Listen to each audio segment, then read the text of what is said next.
નમસ્કાર વિદ્યાર્થી મિત્રો, ચાલો આપણે ઘર્ષણ પર આધારિત થોડા વધારે દાખલાઓની પ્રેક્ટિસ કરીએ.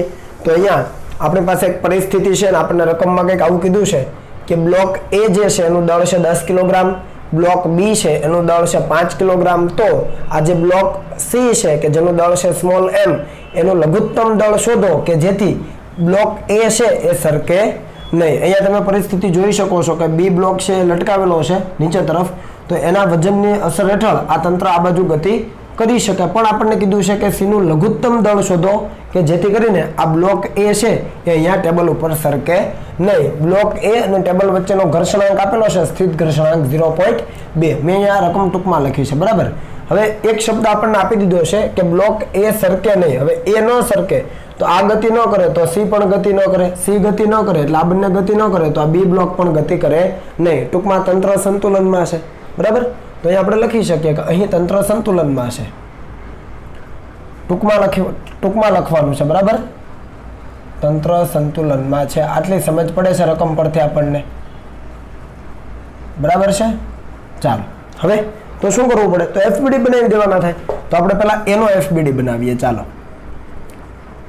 એ માટે શું થાય, તો આ એ આ છે બ્લોક એ. નીચે તરફ કયા બળ હોય જુઓ તો જરા, સમજો વ્યવસ્થિત. નીચે તરફ કયા બળ હોય તો તમે સમજી શકો કે એક તો એનું વજન બળ હોય એટલે કે m1g હોય. ઉપર તરફ છે એ આ ટેબલ છે, ઉપર તરફ લંબ બળ લગાવે એટલે નોર્મલ રિએક્શન હોય n, બરાબર. હવે બીજું કોઈ બળ લાગે ઉપરની દિશામાં તો કે હા આ સી છે એ ઉપર નીચે તરફ બળ લગાવે. સી માટેનો ખાલી ડાયાગ્રામ અહીંયા જસ્ટ તમારી જાણ માટે બનાવી દઉં. તો સી ઉપર જે બળ લાગશે એ વડે સી ઉપર કેટલું બળ લાગે, તો કે ધારો લો કે n ડેશ, તો નીચે તરફ આ સી કેટલું બળ લગાડે, એટલે સોરી સીનું વજન બળ કેટલું, તો એનું વજન છે m, દળ છે m, તો વજન બળ mg, એટલે આ n ડેશ બરાબર mg. સમજો વ્યવસ્થિત. સી બ્લોકનો ડાયાગ્રામ બનાવો તો એનું વજન બળ નીચે mg અને ઉપર તરફ આ એ બ્લોક સી ઉપર બળ લગાવે n ડેશ, તો આ થઈ ગયું. તો અહીંયા n ડેશ બરાબર mg થાય. હવે એ બ્લોકનો બનાવ્યો તો એનું mg m1g તો છે જ. આ સપાટી આ બ્લોક એ ઉપર તરફ n લગાવે. હવે કોણ બળ લગાડે, તો કે આ સી છે એ ઉપર નીચે તરફ લગાવે. આ જે એ છે એ સી ઉપર કેટલું n ડેશ ઉપર તરફ લગાવતો હતો, તો હવે સી એ ઉપર નીચે તરફ n ડેશ લગાવે. તો નીચે તરફ હજુ એક બળ લાગે કેટલું n ડેશ, અને n ડેશ કેટલું, તો કે mg જેટલું. ખબર પડી ને. બીજું કોઈ બળ લાગે તો કે આ બાજુ કયું બળ લાગે, તો કે તણાવ બળ લાગે, કેમ કે દોરીમાં તણાવ હોય આના વજનની અસર હેઠળ. અહીંયા તમારે દર્શાવવું હોય તમે દર્શાવી શકો, જરૂર નથી પણ તમારી જાણ માટે. અહીંયા તણાવ હોય તો અહીંયા ઉપર તણાવ હોય ટી, તો આ બાજુ તણાવ, તો આ બાજુ એ સ્થિર રહેશે એનો મતલબ કે એના ઉપર ઘર્ષણ બળ લાગતો છે F. તો હવે આ એફબીડી બની ગયો એનો કમ્પ્લીટ. આ n ડેશ ભૂલાઈ ન જાય કેમ કે સી છે એ ઉપર નીચે તરફ પણ n ડેશ લગાવે, ન્યૂટન ગતિનો ત્રીજો નિયમ, બરાબર. તો અહીંયા આપણે લખી શકીએ કે n બરાબર n dash plus m1g. n dash એટલે mg, તો એ mg મૂકો અને m1g તો g કોમન, તો m પ્લસ m1 આખા કૌંસની બહાર g. તો આ લંબબળ મળી ગયું તથા તણાવ બળ કેટલું મળ્યું, તો તણાવ બળ વિચારો તો f જેટલું થાય, અને f કેટલું થાય તો કે મ્યુ ઇન્ટુ n જેટલું થાય. n કેટલું છે તો અહીંયા મ્યુની કિંમત એઝ ઇટ ઇઝ, અને n એટલે m into m1 sorry m plus m1 into g, બરાબર. તો આ કિંમતો મુકાઈ ગઈ. તો આ તણાવ બળ મળી ગયું. હવે બી માટેનો બનાવો. ચાલો બી માટે શું થાય, તો બી માટે અહીંયા તમે આકૃતિમાં પણ બનાવી શકો. હું ડાયરેક્ટ અહીંયા બનાવી દઉં છું, તમે અલગથી બનાવો હોય તો બનાવજો. m2g, બરાબર ને. તો t બરાબર m2g. તણાવ તો સરખું જોવાનું કારણ કે દોરી એક જ છે. તો આ t અને આ t સરખા જોવાના કેમ કે સંતુલનમાં છે, તો સરખાવી દો. તો આપણે સરખાવી શકીએ કે હવે મ્યુ m પ્લસ m1g બરાબર m2g. આ જો g કેન્સલ, બરાબર. આ મ્યુને અંદર આપી દો તો શું થાય, તો મ્યુ m, અને અહીંયા હું ડાયરેક્ટ લખી દઉં છું m2 માઇનસ આ મ્યુ ઇન્ટુ m1 થાય તો એ માઇનસ કરી શકાય કે ન પડી. મ્યુ છે અંદર આપી દીધો તો મ્યુ m લખ્યું. હવે મ્યુ અંદર આપું તો મ્યુ ઇન્ટુ m1 પેલી તરફ જાય તો માઇનસ, તો m2 હતા ને માઇનસ મ્યુ ઇન્ટુ m1. અહીંયાથી એમને દૂર એમને કરતા બનાવીએ એમ આપણને જોઈએ છે. તો અહીંયાથી m2 માઇનસ મ્યુના છેદમાં m1 અને છેદમાં શું થઈ જવાનું મ્યુ થઈ જવાનો, બરાબર. અહીંયા છેદનું વિભાજન તમારે કરવું હોય તમે કરી શકો. કઈ રીતે? તો અહીંયા m ઇઝ ઇક્વલ ટુ છેદનું વિભાજન કરો તો m2 ના છેદમાં મ્યુ માઇનસ મ્યુ કેન્સલ અને m1, બરાબર. તો m2 કેટલો આપેલો છે? તો m2 એટલે બી બ્લોકનું દળ. બી બ્લોકનું દળ છે 5 છેદમાં મ્યુ આપેલો છે 0.2 માઇનસ m1 એટલે કોનું? એનું દળ 10, તો આ છે 10. તો 5 ભાગ્યા 0.2 કરો એટલે 50 ભાગ્યા 2 થયા. 50 ભાગ્યા 2 એટલે 25. 25 માઇનસ 10 એટલે 15 કિલોગ્રામ. તો મિનિમમ જે સીનું દળ આપણને મળ્યું છે, સીનું દળ એમ હતું ને, તો મિનિમમ આટલું દળ મૂકો તો બ્લોક એ સરકે નહીં. જો આના કરતાં સહેજ પણ ઓછું હશે તો તંત્ર છે આ બાજુ ગતિ કરશે, એનો કંઈક પ્રવેગ હશે, બરાબર. એટલે મિનિમમ આટલું દળ તમારે મૂકવું પડે જેથી કરીને બ્લોક એ સ્થિર રહે, ટૂંકમાં તંત્ર સંતુલનમાં રહે, બરાબર. ચાલો ત્યાર પછીનો આ દાખલો છે, જુઓ કે જમીન પર રહેલા 1.5 મીટર લંબાઈના લાકડાના પાટિયા પર 4 કિલોગ્રામ દળનું એક બોક્સ મૂકેલું છે. શરૂઆતમાં ટૂંકમાં પરિસ્થિતિ આવી, આ લંબાઈ કેટલી હતી? 1.5 મીટર લાકડાનું પાટિયું છે, એના ઉપર એક 4 કિલોગ્રામનું બોક્સ મૂકેલું છે આ રીતે. હવે તો કે હવે આ લાકડાના પાટિયાને એક છેડાથી શિરોલંબ ઉપર તરફ ઉચકવામાં આવે છે. ધારો કે આ છેડો છે એનો ઉપર તરફ લઈ જાવ એટલે આ રીતે એનું ઉચકવામાં આવે એટલે આ બોક્સ પણ સાથે ઉચકાશે. અને નોંધવામાં આવે છે કે જ્યારે આ છેડાની જમીનથી ઊંચાઈ 0.5 હોય, એટલે અહીંયા આ જમીન માનો, તો અહીંયાથી જમીનથી ઊંચાઈ આ છેડાની કેટલી થાય? 0.5, એટલે શિરોલંબ ઊંચાઈ 0.5 મીટર હોય ત્યારે આ બોક્સ છે એ લાકડા ઉપર સરકવાનું શરૂ કરે છે. તો આ બોક્સ અને સપાટી વચ્ચેનો, એટલે કે બોક્સ અને લાકડાના પાટિયા વચ્ચેનો ઘર્ષણાંક શોધો. મેં ટૂંકમાં લખેલું છે. તો ખરેખર પરિસ્થિતિ કેવી છે? તો ખરેખર પરિસ્થિતિ છે હું અહીંયા દર્શાવું છું કે આ જમીન છે, સપોઝ કે આ જમીન છે, બરાબર. હવે લાકડાનું પાટિયું ઉંચકવાનું છે, જમીનથી કેટલા મીટર ઊંચાઈ? તો કે 0.5 મીટર. તો આ જે ઊંચાઈ તમને મળવાની છે એ તમને મળવાની છે 0.5. વ્યવસ્થિત સમજજો.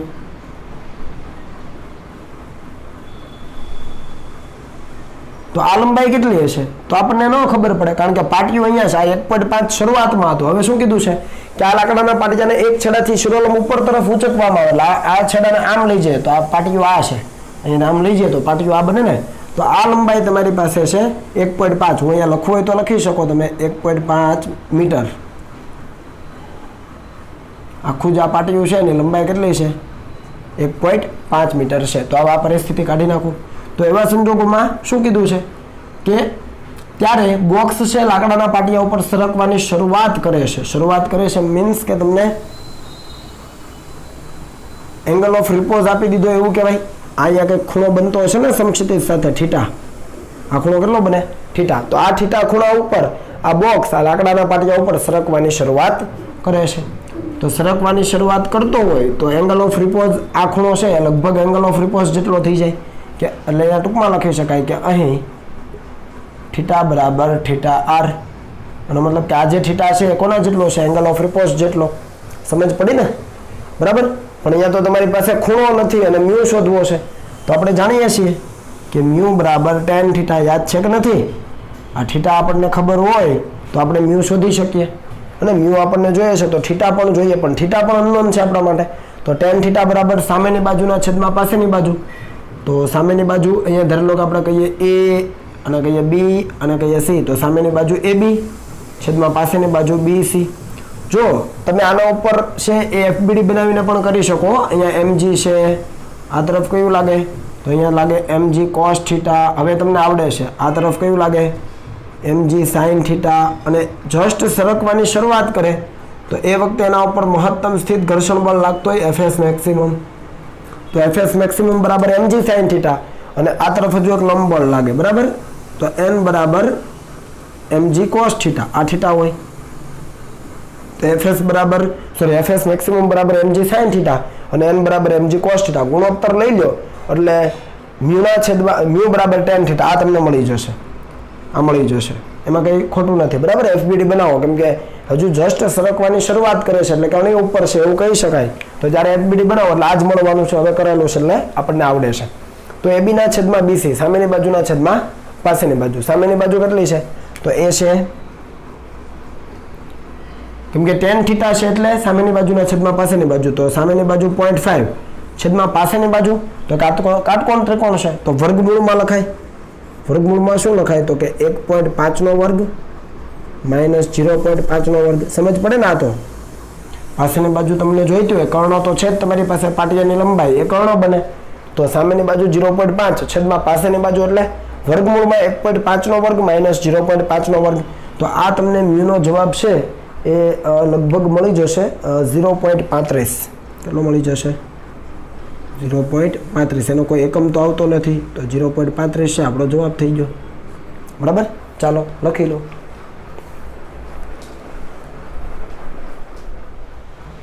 ચાલો ત્યાર પછીનો દાખલો જોઈએ. તો દાખલો છે આપણી પાસે કે 50 ગ્રામ દળનો ધાતુનો એક બ્લોક એ 15 ડિગ્રી ઢોળાવવાળા ત્રાંસા સમતલ પર મૂકતા પ્રવેગ રહિત ગતિ કરીને નીચે આવે છે. મિત્રો આ જે સ્ટેટમેન્ટ છે ખાસ સમજજો. એ બ્લોકને આપણે ધાતુનો બ્લોક છે ને ત્રાંસા સમતલ ઉપર મૂકીએ તો એ પ્રવેગ રહિત ગતિ કરીને નીચે આવે છે. પ્રવેગ રહિત ગતિ એનો મતલબ કે F net બરાબર 0. આપણે F net બરાબર ma લખીએ ને ma, પણ અહીંયા પ્રવેગ રહિત છે એનો મતલબ કે પ્રવેગ એની પાસે છે જ નહીં, તો પ્રવેગ 0 છે. દળ તો ક્યારેય શૂન્ય હોવાનું નથી. પ્રવેગ એની પાસે શૂન્ય છે એનો મતલબ કે F net બરાબર 0. હવે F net બરાબર 0 હોય તો શું થાય? ત્રાંસા સમતલ ઉપર અહીંયા બ્લોક પડ્યો હોય તો ઉપર જેટલું બળ લાગે એટલું નીચે બળ લાગતું હોય. નીચેનું બળ સહેજ વધારે હશે એવું કહી શકાય ને, કેમ કે પ્રવેગ રહિત ગતિ કરીને નીચે આવે છે એવું કીધું, તો નીચેનું બળ ઉપરના બળ કરતા સહેજ વધારે હશે.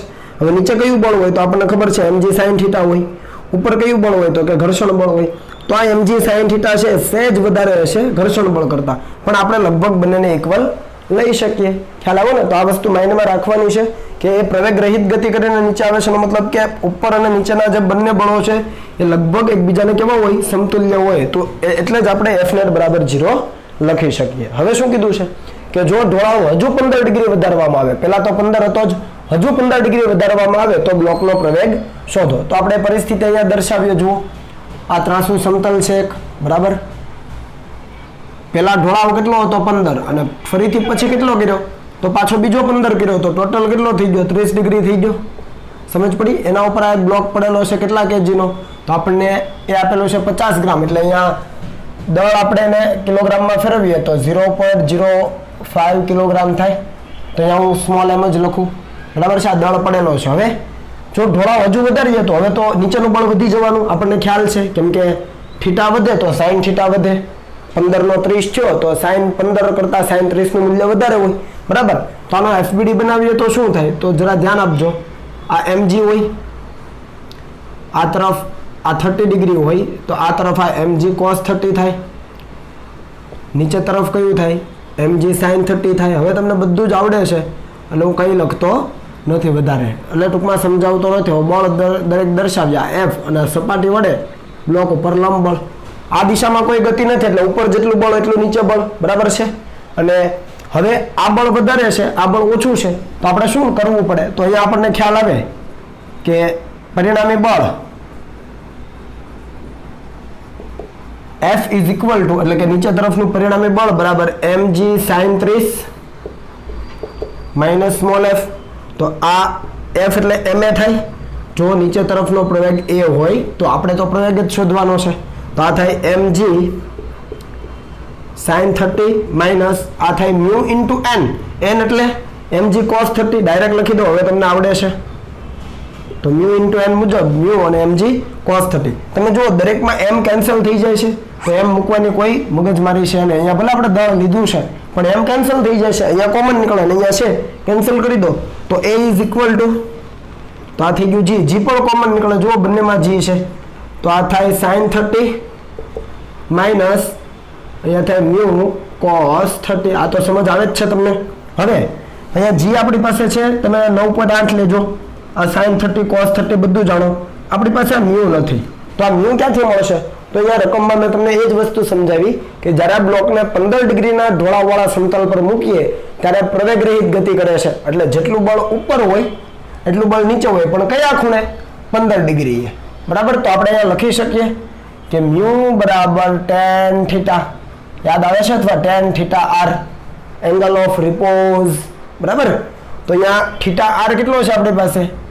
તો 15 ડિગ્રી છે. હવે તમને સમજ આવવી જોઈએ કે ભાઈ F net બરાબર 0 છે, પ્રવેગ રહિત ગતિ એટલે પ્રવેગ શૂન્ય, તો F net બરાબર 0 ન્યૂટન ગતિના બીજા નિયમ મુજબ. તો F net 0 છે એનો મતલબ જેટલું ઉપર બળ છે એટલું નીચે બળ, પણ કયા ખૂણે? 15 ડિગ્રીએ. તો 15 ડિગ્રીએ નીચે તરફનું કેટલું હોય? mg sin 15. ઉપર તરફનું કેટલું હોય? f. તો બંનેને સરખાવાના થાય, એટલે 15 ડિગ્રી વખતનો fpd બનાવો એટલે તમને આ જ જવાબ મળવાનો છે, બરાબર ને? અહીંયા 15 ડિગ્રી હોય ત્યારે પદાર્થનો fpd બનાવો તો આ જ મળશે. રેડી? તો tan 15 લગભગ ભૂલતો નથી તો 0.2679 હોય, એક જ મિનિટ. હા, 0.2679. તો આ તમને મ્યુ મળી ગયો. હવે તમારી પાસે દરેક કિંમતો હશે, બધી જ આની અંદર મૂકી દો. g મૂકો 9.8, બરાબર. sin 30 મૂકો, cos 30 મૂકો, મ્યુ મૂકો. પ્રવેગનું મૂલ્ય હવે તમે જાતે શોધજો. એ પ્રવેગનું મૂલ્ય તમને મળી જશે 2.6 મીટર પર સેકન્ડ સ્ક્વેર. કેટલું મળશે? 2.6 મીટર પર સેકન્ડ સ્ક્વેર. તો આ એક જવાબ કમ્પ્લીટ થઈ ગયો. ચાલો હવે આગળના દાખલા તરફ આગળ જઈએ. આ જવાબ કમ્પ્લીટ છે. હવે પછી જો બીજો કે એક વાહક અથવા એક વાહન છે, વાહકો નહીં વાહન, એક વાહન છે એ 36 કિલોમીટર પ્રતિ કલાકની ઝડપે ગતિ કરીને જ્યારે 30 ડિગ્રીના ઢોળાવવાળા ત્રાંસા સમતલના ઉપરના બિંદુએ પહોંચે છે તે પહેલા તેનું એન્જિન બંધ થઈ જાય છે. શું કીધું? કોઈ વાહન છે એ ત્રાંસુ સમતલ છે જે સમક્ષિતિજ સાથે 30 ડિગ્રીનો ખૂણો બનાવે, એના ઉપર જાય છે. કેટલી ઝડપથી? 36 કિલોમીટર પ્રતિ કલાકની ઝડપથી. હવે ઉપરના બિંદુએ જ્યારે પહોંચે ને એ પહેલા એનું એન્જિન બંધ થઈ જાય, એટલે અધવચ્ચે ક્યાંક હોય તો એનું એન્જિન બંધ થઈ જાય. છતાં ગતિ તો આગળ જ કરશે થોડી વાર માટે, પછી છે એ પાછળ તરફ એ ઝૂકી જશે. પણ આપણને શું કીધું છે કે ટોચ ઉપર પહોંચે એ પહેલા એનું એન્જિન બંધ થઈ જાય છે. જો મ્યુ બરાબર 0.1 હોય, ઘર્ષણાંક આપી દીધો, તો તે સ્થિર થાય તે પહેલા કેટલું અંતર કાપશે? તો આપણે પરિસ્થિતિ અહીંયા ડ્રો કરીએ એટલે સમજ આવે. જુઓ, આવું કોઈક ઢોળાવ છે, એના ઉપર કોઈક વાહન છે. આ ઢોળાવ તમને આપી દીધો છે 30 ડિગ્રીનો રકમમાં છે, બરાબર. અહીંયા કોઈક વાહન છે જેનું દળ આપણને આપેલું નથી, તો આપણે ધારી લઈએ એનું દળ છે m ભાઈ, બરાબર. તો એનો fbd બનાવીએ તો શું થાય?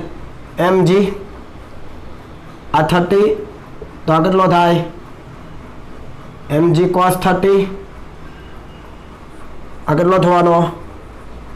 mg sin 30. અને હવે જોજો ઘર્ષણ ક્યાં લાગશે? વાહન ઉપર જાય છે તો ઘર્ષણ એની વિરુદ્ધ દિશામાં, એટલે ઘર્ષણ દર્શાવવામાં ભૂલ નહીં કરતા. ઘર્ષણ છે પાછળ લાગશે f. સમજ પડી ને fbd માં? આ mg cos 30, mg sin 30, આ લંબ બળ, આ બધું તમને આવડે છે. પણ ઘર્ષણ તો કે વાહન ઉપર જાય છે, હે ને? ઉપરના બિંદુએ પહોંચે એ પહેલા એનું એન્જિન બંધ થઈ જાય. તો વાહનની ગતિ ઉપર છે, ગતિ ઉપર હોય તો ઘર્ષણ ક્યાં લાગે? પાછળ. સમજ આવી? તો હવે એન્જિન બંધ થઈ જાય અને છતાંય વાહન તો થોડી વાર ઉપર જ જવાનું. તો એન્જિન બંધ થઈ જાય ત્યારે ઉપર તરફનું બળ કેટલું હશે?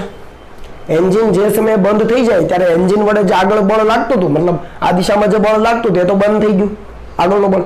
તો હવે બળ કેટલું હોવું જોઈએ આગળની દિશાનું કે જેથી કરીને વાહન આગળ તરફ જ ગતિ કરે? તો આના જેટલું જ હોવું જોઈએ. આ બંનેનો જે સરવાળો થાય પાછળ તરફ એટલું આગળ તરફ હોવું જોઈએ. ખ્યાલ આવ્યો? તો સોલ્યુશનમાં આપણે લખી શકીએ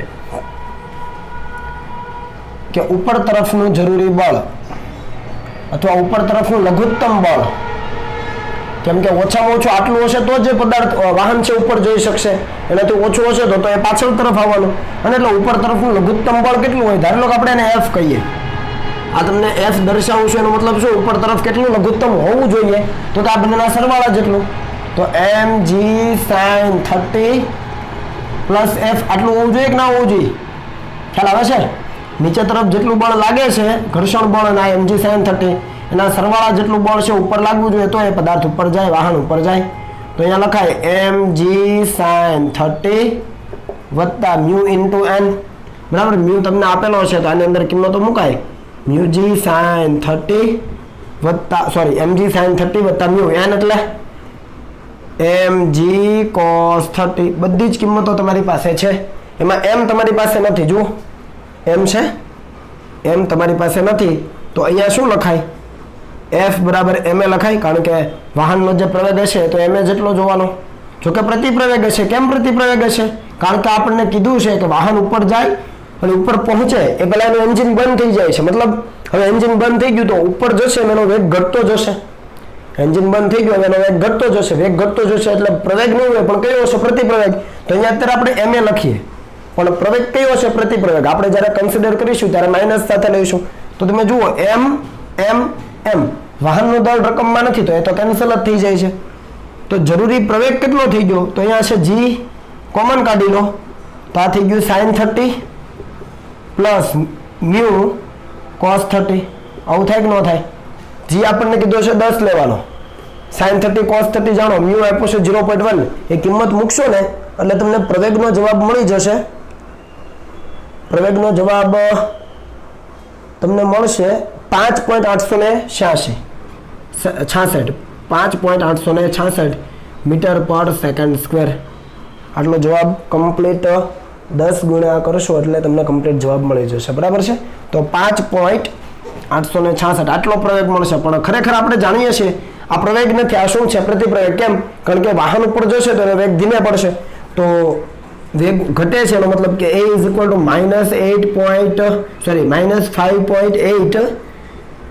-5.866 મીટર પર સેકન્ડ સ્ક્વેર આપણને કીધું છે કેટલું અંતર કાપશે તો અંતર આપણને જોઈએ છે d શરૂઆતનો એનો વેગ આપણી પાસે છે કેટલો છે v0 કેટલો છે ભાઈ 36 કિલોમીટર પ્રતિ કલાક તો ઉપર 1000 વડે ગુણો એટલે મીટર થાય નીચે 3600 વડે ભાગાકાર કરો એટલે સેકન્ડમાં મળે તો 3600 ભાગ્યા 36 એટલે 100 થઈ ગયા 1000 ભાગ્યા 100 એટલે 10 તો 10 મીટર પર સેકન્ડ આપણે મીટર પર સેકન્ડમાં નહીં આવ્યા તો જુઓ પ્રારંભિક વેગ છે તમારી પાસે પ્રવેગ છે એટલે કે પ્રતિપ્રવેગ છે d પણ છે અંતિમ વેગ કેટલો થઈ જવાનો તો એ સ્થિર થાય તે પહેલા સ્થિર થાય એટલે v કેટલો થઈ જવાનો અંતિમ વેગ 0 તો હવે તમારી પાસે ગતિનું સમીકરણ છે v² - v0² = 2ad v કેટલો તો કે 0 minus as it is v0 ની કિંમત અહીંયાથી 10 લખો એનો સ્ક્વેર કરો 2 મૂકો એની કિંમત માઇનસ સાથે લખો તો d તમને મળી જાય તો d કેટલો મળી જાય ભાઈ તો d તમને મળી જાય 8.52 જો ઢાળવાળા કિસ્સામાં તે કેટલું અંતર કાપે એ થઈ શકે અહીંયા અચળ પ્રવેગી ગતિનું સમીકરણ આવી ગયું વચ્ચે ખ્યાલ આવો ને એટલે થોડું લોજિક લગાવવાનું થોડું વિચારવાનું બરાબર દળ નથી આપ્યું તો કંઈ વાંધો નહીં દળ છે કેન્સલ થઈ જાય છે કેમ કે F = ma કેન્સલ થઈ જાય એટલે તમને જવાબ ઇઝીલી મળી જાય બરાબર ચાલો હવે લખી લો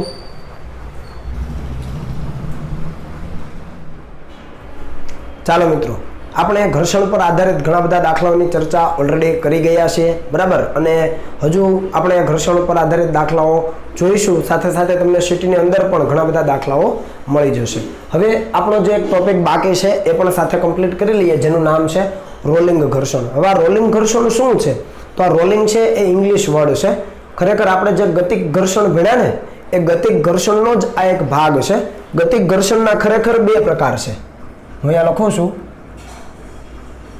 ગતિક ઘર્ષણ જેને આપણે કાઇનેટિક ફ્રિક્શન કહેતા હતા ને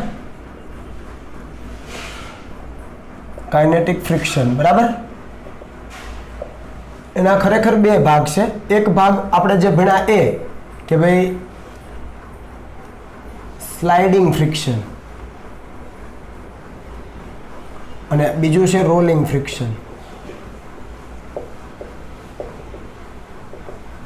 આ સ્લાઇડિંગ ફ્રિક્શન આપણે ભણ્યા જેને આપણે ગતિક ઘર્ષણ કીધેલું ખરેખર ગતિક ઘર્ષણના બે પ્રકાર છે સ્લાઇડિંગ અને રોલિંગ ફ્રિક્શન એની અંદર આ સ્લાઇડિંગ ફ્રિક્શન આપણે ભણ્યા એ ક્યારે લાગે જ્યારે કોઈ એક પદાર્થ છે ધારી લો કે આ એક પદાર્થ છે A અને એની ઉપર કોઈ બીજો પદાર્થ છે B એ સરકવાની તૈયારી કરતો હોય ને એની સપાટી પર B પદાર્થ છે જો સરકતો હોય ગતિ કરતો હોય તો આ બંને સપાટીની વચ્ચે જે ઘર્ષણ બળ લાગે કેમ કે આ ગતિમાં છે તો ગતિમાં છે તો જે ઘર્ષણ બળ લાગે એને સ્લાઇડિંગ ફ્રિક્શન કહેવાય પણ ખરેખર આપણે એને શું કીધું છે કાઇનેટિક ફ્રિક્શન બરાબર છે એટલે કન્ફ્યુઝ ન થતા જ્યારે એક પદાર્થ બીજા પદાર્થની સપાટી ઉપર છે એ સાપેક્ષ ગતિ કરતો હોય ને સંપર્કમાં રહીને જ્યારે સાપેક્ષ ગતિ કરતો હોય અથવા સ્લાઇડ થતો હોય ને સરકતો હોય ત્યારે જે ઘર્ષણ લાગે એને કહેવાય સ્લાઇડિંગ ફ્રિક્શન અને રોલિંગ ફ્રિક્શન કોને કહેવાય તે હું અહીંયા તમને સમજાવું છું કે જ્યારે કોઈ પદાર્થ એ બીજા પદાર્થની સપાટી પર જ્યારે કોઈ પદાર્થ એ બીજા પદાર્થની સપાટી પર રહીને ગબડતો હોય સરક્યા સિવાય જોજો વ્યવસ્થિત ત્યારે લાગતા ઘર્ષણ બળને રોલિંગ ઘર્ષણ બળ કહે છે ફરીથી રિપીટ કરું છું, જ્યારે કોઈ પદાર્થ છે એ બીજા પદાર્થની સપાટી પર રહીને ગબડતો હોય, ગબડતો એટલે આપણે કેમ સાયકલ ચલાવીને વ્હીલ કઈ રીતે ફરતો હોય રોડ ઉપર, એ રીતે ગબડતો હોય અને સરકતો નથી. સરકવાની વાત મેં અલગ છે, સરકતો હોય ત્યારે સ્લાઇડિંગ ફ્રિક્શન લાગે હે ને, પણ જ્યારે ગબડતો હોય ત્યારે લાગતા ઘર્ષણ બળને રોલિંગ ઘર્ષણ બળ કહેવામાં આવે છે. તો રોલિંગ ઘર્ષણ બળ લાગે કયા કારણથી એ આપણે સમજીએ. તો અહીંયા હું તમને પરિસ્થિતિ દર્શાવું. સપોઝ કે આપણી પાસે કોઈ વ્હીલ છે આવી રીતે,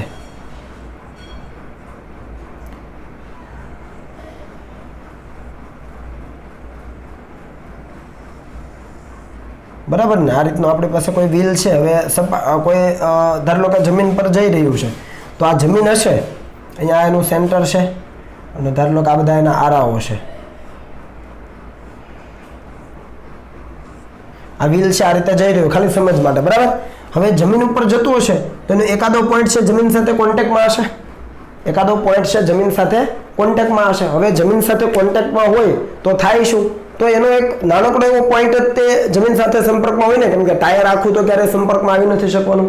આજે આખો જેનો પરિઘ છે એ તો જમીન સાથે ક્યારે સંપર્કમાં આવતો જ નથી. સ્લાઇડિંગ ફ્રિક્શનમાં શું હોય કે એક પદાર્થ છે એની સપાટી ઉપર છે, બીજો પદાર્થ છે ઘસડાઈને ગતિ કરતો હોય, એટલે બંનેના ક્ષેત્રફળ છે એ ઓલમોસ્ટ એકબીજાના સંપર્કમાં હોય. ખ્યાલ આવો ને, એક પદાર્થનું ક્ષેત્રફળ બીજા પદાર્થના સંપર્કમાં છે કમ્પ્લીટલી હોય, એટલે સ્લાઇડિંગ ફ્રિક્શન છે એ વધારે હોય, બરાબર. પણ જો રોલિંગ ફ્રિક્શનની વાત કરીએ તો આ નીચે સપાટી છે, જમીન છે, અને એના ઉપર આ ટાયર ફરી રહ્યું છે, ધારી લો કે પૈડું કોઈ પણ છે, ગોળાકાર વસ્તુ છે એ ગતિ કરી રહી છે. તો એ જમીન સાથેનું અથવા નીચેની જે સપાટી છે એની સાથેનું એક જ બિંદુ એવો છે કે જે સંપર્કમાં છે, બાકીનો ભાગ તો હવામાં છે. તો એ જે નીચેની સપાટી છે એ નીચેની સપાટી સાથે આ જે ગતિ કરતો જે પદાર્થ છે એનું નીચેની બિંદુ છે એનો સાપેક્ષ વેગ કેવો કહેવાય? લગભગ શૂન્ય.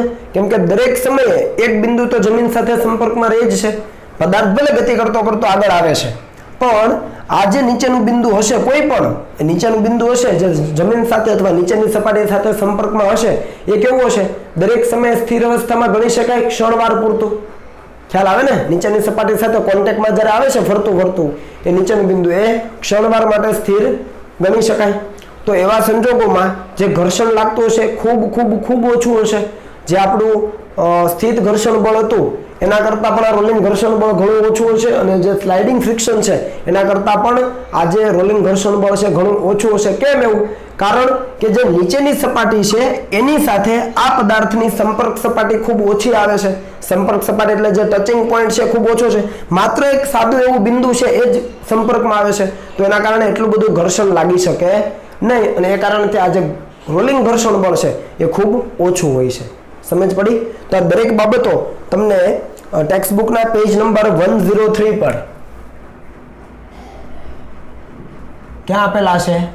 103 અને પાછળ છે, જોઈ લઈએ. ઓકે, 103 પર તમને આપેલા છે, રીડ કરી લેવાનું હો, કેમ કે આ જસ્ટ ને માત્ર ને માત્ર તમારે યાદ જ રાખવાનું છે. રેડી? તો રોલિંગ ઘર્ષણ બળ કેમ ઓછું હોય છે મેં તમને કીધું, સંપર્ક સપાટીનું ક્ષેત્રફળ ખૂબ ઓછું હોય. તો આપણે એવું ગણી શકીએ કે શૂન્ય છે એવું કહી શકાય? તો કે ના. કેમ? તો હવે વ્યવસ્થિત તમને સમજાવું કે ખરેખર જ્યારે આ જમીન ઉપર છે એ પૈડું ચાલી રહ્યું છે અથવા કોઈ નીચેની સપાટી સાથે, ત્યારે આ જે નીચેની સપાટી હશે ને એ થોડીક એવી આવી ડિફોર્મ થાય. કેવી થાય? ડિફોર્મ થાય. ડિફોર્મ થાય એનો મતલબ કે થોડીક દબાય. બાકીની સપાટી આ રીતે કમ્પ્લીટલી છે, જુઓ તમે, ખ્યાલ આવે છે. પણ આ જે સંપર્ક સપાટી છે એ થોડી કેવી થશે? નીચે જશે. કેમ નીચે જશે? કારણ કે આનું કંઈક તો દળ હશે, આનું કંઈક તો દળ હોવાનું છે. એટલે ખરેખર એનું નીચે તરફનું બળ ગણીએ તો કેટલું હોય? F બરાબર mg થોડી અથવા W. ચાલો W કહીએ એટલે વધારે સમજ આવે. આનું દળ ધારી લો કે m છે, તો નીચે તરફ mg બળ લાગે સપાટી ઉપર. સમજ આવે? તો આનું ક્ષેત્રફળ સપાટીનું જો a હોય, આનું ક્ષેત્રફળ કેટલું હોય? સંપર્ક સપાટીનું ક્ષેત્રફળ ધારી લો કે a હોય, તો દબાણ બરાબર બળના છેદમાં ક્ષેત્રફળ. આવું સૂત્ર મેં તમને ચેપ્ટર નંબર 2 માં કરાવેલું છે, જ્યારે આપણે પારિમાણિક સૂત્ર તારવતા હતા ત્યારે. દબાણ બરાબર બળના છેદમાં ક્ષેત્રફળ. તો અહીંયા બળ એટલે mg છેદમાં ક્ષેત્રફળ એટલે a. પણ આ સંપર્ક ક્ષેત્રફળ કેવું છે? ખૂબ ઓછું છે. તો આ સંપર્ક ક્ષેત્રફળ ખૂબ ઓછું, તો અહીંયા આપણે લખીએ ખૂબ ઓછું. હવે સંપર્ક ક્ષેત્રફળ ખૂબ ઓછું છે તો આ દબાણ કેવું થઈ જાય? ખૂબ વધારે.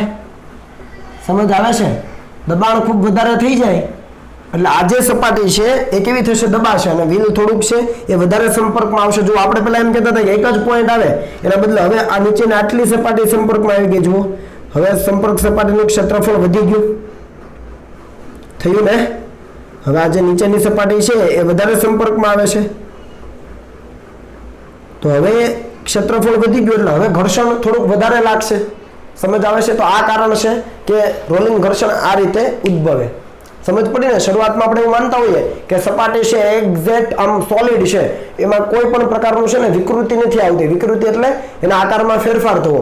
આ રોડ છે તો એના આકારમાં કોઈ પણ પ્રકારનો ફેરફાર થતો નથી, આપણે એવું માનીએ. પણ જ્યારે એના ઉપર એકચ્યુઅલી એ વાહન ચાલતું હોય છે, એ જે ગોળાકાર વસ્તુ ચાલતી હોય છે, ત્યારે થાય શું? તો આ સૂત્ર મુજબ વિચારો, એ વાહન હશે એનું કંઈક તો દળ હશે ને, કિલોગ્રામમાં કે ગ્રામમાં. જે ગ્રામમાં થતું જ નથી, કિલોગ્રામમાં. તો આ અને આ સંપર્ક સપાટીનું ક્ષેત્રફળ એ ખૂબ ઓછું હોય. સંપર્ક સપાટીનું ક્ષેત્રફળ ખૂબ ઓછું એટલે દબાણ ખૂબ વધારે લાગશે. કઈ દિશામાં? નીચે તરફ. હવે નીચે તરફ લાગે એટલે સ્વાભાવિક છે કે જે સપાટી હશે કેવી થશે? નીચે બેન્ડ થઈ જશે આ રીતે. અને નીચે બેન્ડ થાય તો બંને સંપર્ક સપાટી, હવે જો આ પદાર્થની જે નીચેનો ભાગ છે વધારે સંપર્કમાં આવ્યો અને એના કારણે બળ વધી જાય, ઘર્ષણ બળ વધી જાય ને.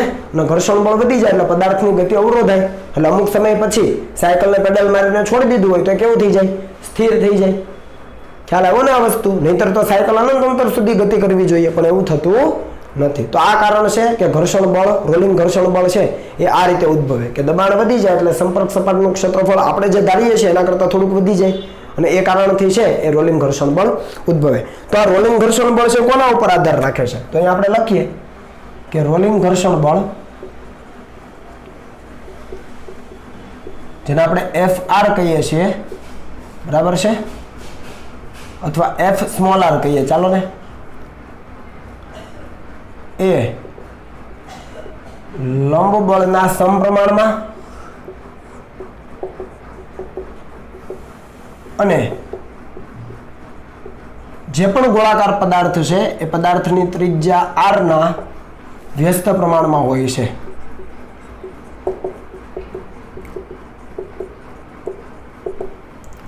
રોલિંગ ઘર્ષણ બળ છે એ લંબ બળના સમપ્રમાણમાં, એટલે એનો મતલબ આવો, FR proportional to n, લંબ બળના સમપ્રમાણમાં. અને પદાર્થ જે ગોળાકાર પદાર્થ છે, પૈડું છે, ગોળો છે, વોટેવર જે પણ ગોળાકાર પદાર્થ છે એની ત્રિજ્યાના વ્યસ્ત પ્રમાણમાં છે. વ્યસ્ત પ્રમાણમાં છે એનો મતલબ કે FR is proportional to 1/r. તો આ બંનેને કમ્બાઈન કરો એટલે FR is proportional to n/r થાય. અને આને તમે જો સપ્રમાણતાની નિશાની દૂર કરો તો એ થાય μr into n/r. જ્યાં μr શું છે? તો μr છે એ રોલિંગ ઘર્ષણાંક છે. રોલિંગ ઘર્ષણાંક છે અને એનું મૂલ્ય ખૂબ ઓછું હોય છે. એટલે આપણે આવું લખી શકીએ કે ભાઈ μs એ વધારે છે. મ્યુ કે કાઇનેટિક ફ્રિક્શન એટલે તમારે સ્લાઇડિંગ ફ્રિક્શન સમજવાનું, કેમ કે અહીંયા પણ μs લખીશ સ્લાઇડિંગ માટે તો બંને સરખા સમજશો. એટલે μs એટલે સ્થિત ઘર્ષણાંક, મ્યુ કે એટલે ગતિક ઘર્ષણાંક, અને એના કરતાં ઘણો ઓછો છે એ રોલિંગ ઘર્ષણાંક μr હોય છે. આ ત્રણેય વચ્ચેનો સંબંધ આવો છો. અથવા તમે બળ માટે જો લખવાનું કહો તો Fs is less than Fk is very very less than Fr. આ બંને સંબંધો સાચા છે. સમજ પડી? તો આ બંને વસ્તુ ક્લિયર થઈ. બીજું કે આપણે દરેક વખતે એવું કહેતા હતા કે ગતિક સ્થિત ઘર્ષણાંક અને ગતિક ઘર્ષણાંક બંને કેવા છે? પરિમાણ રહિત છે, એકમ રહિત છે. પણ અહીંયા જુઓ, આ પણ બળ, આ પણ બળ, બળ બળ કેન્સલ, આ અહીંયા આવી જાય તો મ્યુનો એકમ શું થયો? મીટર થયો ને. એસઆઈ એકમ શું થયો? મીટર. ભૂલાઈ ન જાય. રોલિંગ ઘર્ષણાંક છે એનો એકમ જુઓ, અહીંયા બળ એટલે ન્યૂટન, અહીંયા આ લંબ બળ એટલે ન્યૂટન, ન્યૂટન ન્યૂટન કેન્સલ, આ આર અહીંયા આવી જાય તો આર નો એકમ શું થાય? મીટર, કેમ કે તો ત્રિજ્યા છે. તો ગતિક રોલિંગ ઘર્ષણાંક છે એનો એકમ થઈ ગયો મીટર. ભૂલી ન જતા. અને તમને એમ કે રોલિંગ ઘર્ષણાંકનું પારિમાણિક સૂત્ર લખો તો m0 l0 t0 નથી લખવાનું, m0 l1, કેમ કે લંબાઈનું પરિમાણ છે m0 l1 પછી t0. બરાબર? તો આટલી વસ્તુ ક્લિયર થઈ ગઈ. ચાલો આટલું લખી નાખો. પછી આપણે સમજીએ કે ઘર્ષણ શા માટે ફાયદાકારક છે અને શા માટે નુકસાનકારક છે અને એને ઘટાડવાના ઉપાયો કયા કયા છે. ચાલો લખો.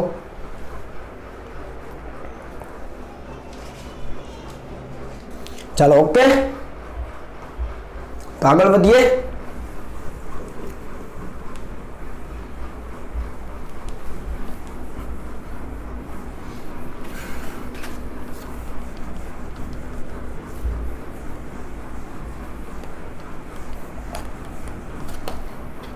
ટેક્સ્ટ બુકમાં છે જ, ખાલી આ ઇક્વેશન છે તમારે થોડા યાદ રાખવાના છે, બાકી આના આધારિત તમને સવાલો બહુ ઓછા પૂછવામાં આવે છે, એટલે બહુ ચિંતા કરવા જેવું નથી. હવે તમને ઘર્ષણના ફાયદા અને ગેરફાયદા તો નાના ધોરણમાં આવતા હતા, તો આપણે જસ્ટ અહીંયા વાંચી જઈશું અને કમ્પ્લીટ કરી દઈએ. બરાબર, તમારે જો લખવા હોય તો તમે સાથે લખી શકો, હું અહીંયા તમે જરૂર હોય તો લખી દઈએ. ચાલો, તો આપણી પાસે પછી ટોપિક છે કે ઘર્ષણના ફાયદા અને ઘર્ષણના ગેરફાયદા. તો અહીંયા આપણે ટોપિક આપીએ, આ 2 માર્કની અંદર પૂછી શકાય હો.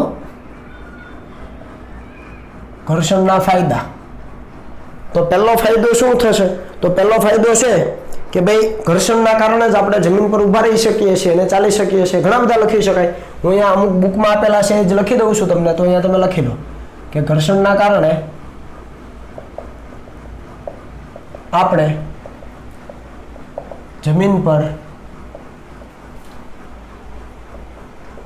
ઊભા રહી શકીએ છીએ અથવા ચાલી શકીએ છીએ. આ વસ્તુ તો ક્લિયર જ છે, ઘર્ષણના કારણે જ આ પોસિબલ છે.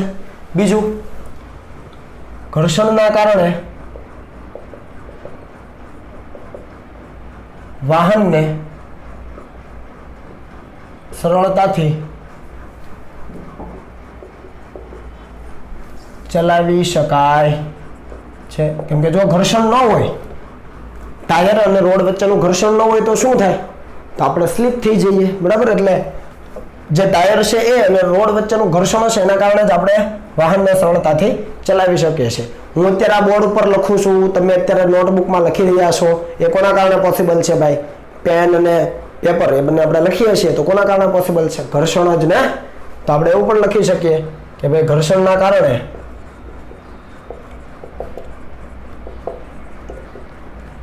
લખાણ શક્ય છે. આ ઘર્ષણ કોના કોના વચ્ચે હોય? પેન અને પેપર વચ્ચે. હે, તમને યાદ ન રહે તો લખી દેવાનું, પેન અને પેપર વચ્ચેના ઘર્ષણના લીધે જ લખાણ શક્ય છે. એ સિવાયના પોઈન્ટ પણ આપણી પાસે છે, ચાલો જોઈ લઈએ. ઓકે, વાહનને બ્રેક ન મારી શકાય.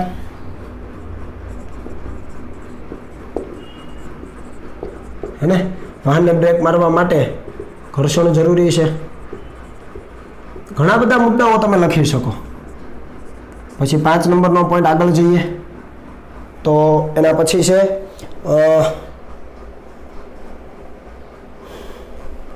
મશીનના જે અમુક પાર્ટ છે એ ઘર્ષણના કારણે જ રોટેટ થઈ શકે છે. તો મશીનના અમુક ભાગો જેને આપણે સ્પેર પાર્ટ્સ કહીએ છીએ, ઘર્ષણના કારણે ભ્રમણ કરી શકે છે. ઘણા બધા મુદ્દાઓ લખી શકો. ઘર્ષણના ગેરફાયદા શું થાય? બાકીના ફાયદા તમને આવડે તો જાતે લખી શકો. બરાબર, ઘર્ષણના ગેરફાયદા. તો પહેલો ગેરફાયદો છે એ છે કે ભાઈ મશીનરી છે એની અંદર છે એ જે એના સ્પેર પાર્ટ્સ હોય છે સમયાંતરે બદલવા પડે. તો મશીનરીના સ્પેર પાર્ટ્સ અમુક સમયે બદલવા પડે છે. બીજું, તો પાવર વ્યય વધારે થાય. એટલે એ પોઈન્ટ આપણે વ્યવસ્થિત અહીંયા લખીએ તો પાવર છે એ ઘણો બધો વપરાઈ જાય અને કાર્યક્ષમતા ઓછી થાય. તો પાવર વ્યય વધે. કોના કારણે? ઘર્ષણના કારણે. હું ટૂંકમાં લખું છું. અને કાર્યક્ષમતા ઓછી થાય. કાર્યક્ષમતા એટલે પેલા મશીન છે એ વધારે લાંબો સમય સુધી કાર્યક્ષમતાથી કામ કરી શકતું હોય. કામ કરવાની ક્ષમતા એટલે કાર્યક્ષમતા. ને પેલા છે એ ઓછા બિલમાં છે એ આપણું પ્રોડક્શન વધારે થતું હોય. હવે છે બિલ વધી જાય, કેમ કે આ ઘર્ષણના કારણે શું થાય, બધા સ્પેર પાર્ટ્સ ઘસાય એટલે પાવર છે વધારે વપરાય, અને પાવર વધારે વપરાય એટલે જે મશીન છે એની કાર્યક્ષમતા પણ ઘટી જવાની છે. એ બધું એ એકબીજાને સાથે કોરિલેટેડ છે ને. ઘર્ષણ વધે એટલે પાવર વધવાનો જ છે, કેમ કે મશીનરી બધી જૂની થાય એટલે વધારે પાવર વાપરશે, અને વધારે પાવર વાપરશે એટલે એની કાર્યક્ષમતા કેવી થવાની છે, ઓછી થવાની છે. સાથે આગળ વધીએ તો ખૂબ ગરમી પણ ઉત્પન્ન થાય અને મશીનના ભાગો છે એ ડેમેજ પણ થઈ જાય. તો ખૂબ અથવા એવું લખી શકીએ પુષ્કળ પ્રમાણમાં ઉર્જા ઉત્પન્ન થાય છે. પુષ્કળ પ્રમાણમાં ઉર્જા ઉત્પન્ન થાય છે તથા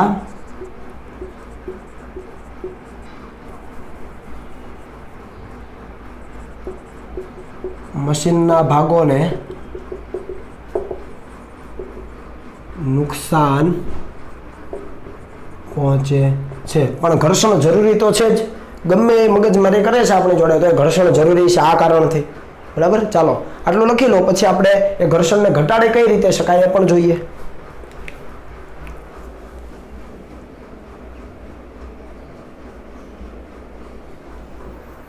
ચાલો ઓકે, હવે લખીએ ઘર્ષણને ઘટાડવાના ઉપાયો.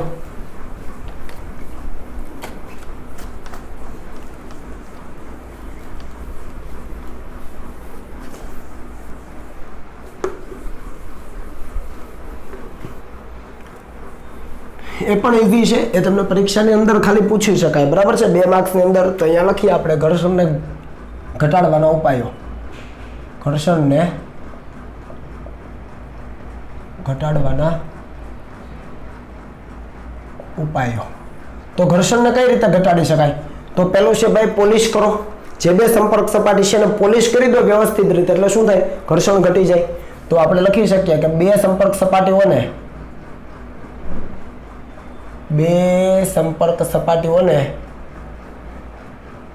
વ્યવસ્થિત રીતે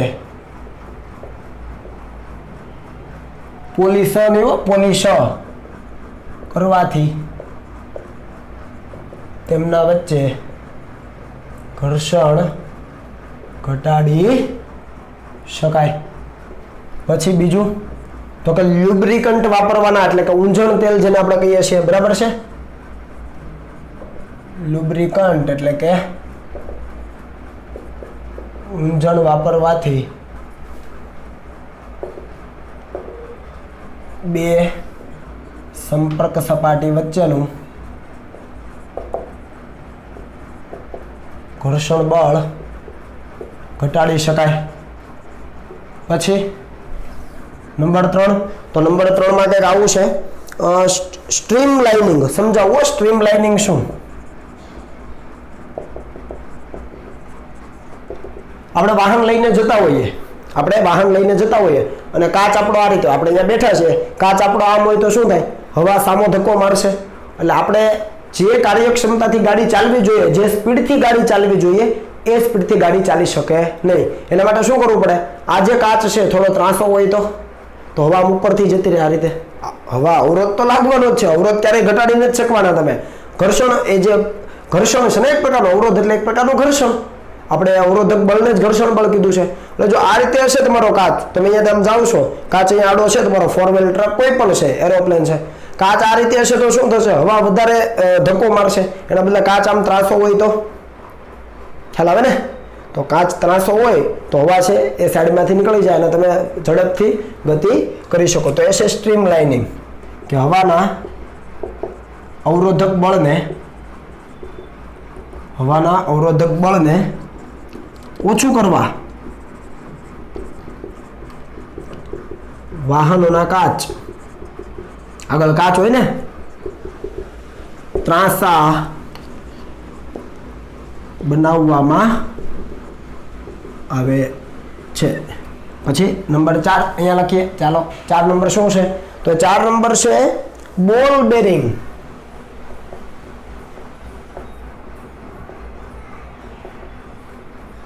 બોલ બેરિંગનો ઉપયોગ કરવાથી ઘર્ષણ બળ મોટા પ્રમાણમાં વધારી શકાય ને ભાઈ. કે ઘટાડી શકાય? ઘટાડી શકાય. બોલ બેરિંગનો ઉપયોગ કરવાથી ઘર્ષણ બળ મોટા પ્રમાણમાં ઘટાડી શકાય. કઈ રીતે? તો આપણી પાસે ધારો કે 2 સિલિન્ડર છે આ રીતના, એક સિલિન્ડર બરાબર, એની ઉપર આ બીજો સિલિન્ડર, વ્યવસ્થિત રીતે લખીએ.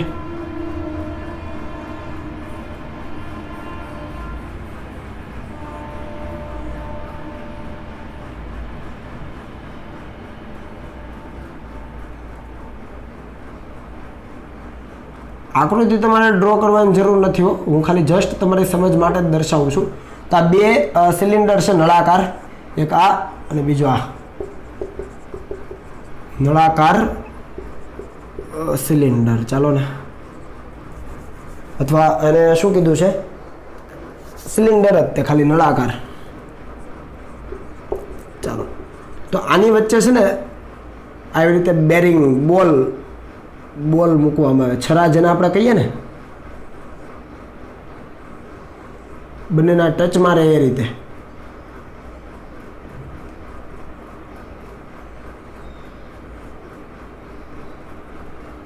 રેડી? તો આ ખરેખર શું કામ કરે? તો જો તમે આને સમઘડી દિશામાં ભ્રમણ આપો ને, અંદરના સિલિન્ડરને, અંદરનો જે નળાકાર છે ને સમઘડી દિશામાં ભ્રમણ આપો ને, તો આ બધા જે છરા છે ને વિષમ ઘડી ફરવા માંડે ઘર્ષણના કારણે.